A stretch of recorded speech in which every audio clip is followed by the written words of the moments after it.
नमस्कार, आपण पाहतात JN न्यूज. पाहूया सविस्तर बातमी.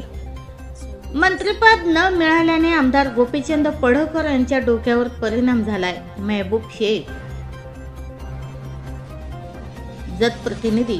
मंत्रिपद न मिळाल्याने आमदार गोपीचंद पडळकर यांच्या डोक्यावर परिणाम झाला असल्याचा जोरदार टोला राष्ट्रवादी काँग्रेस युवक शरद पवार गट प्रदेशाध्यक्ष मेहबूब शेख यांनी लगावलाय. आमदार गोपीचंद पडळकर यांनी जयंत पाटील हे नीच व कपटी असल्याची टीका केली होती. या टीकेला मेहबूब शेख यांनी जोरदार प्रत्युत्तर दिले. आपण जयंत पाटील यांना शिव्या घातल्यावर मंत्रिपदाचा तुकडा मिळेल अशी आशा आमदार गोपीचंद पडळकर यांना होती. मात्र भाजपने राम शिंदे यांना विधान परिषदेचे सभापतीपद दिले.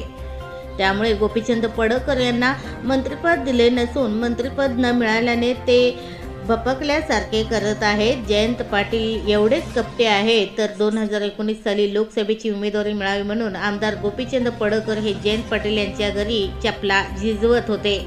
EVMमुळे आमदार झालेल्या गोपीचंद पडळकर जयंत पाटील यांचा कार्यक्रम करतो म्हणजे हे हास्यास्पद असल्याचे मेहबूब शेख म्हणाले. भाजपने त्यांना फक्त भुंकायला ठेवले असल्याचा टोला राष्ट्रवादी व काँग्रेस प्रदेशाध्यक्ष मेहबूब शेख यांनी लगावला. आमदार गोपीचंद पडळकर यांनी आपला राजकीय इतिहास तपासावा, जणू काही भाजपची एकनिष्ठ असल्याचा आव आणत असल्याचा खोचक टोलाही मेहबूब शेख यांनी लगावत ते टोपीचंद असल्याचे मेहबूब शेख म्हणाले.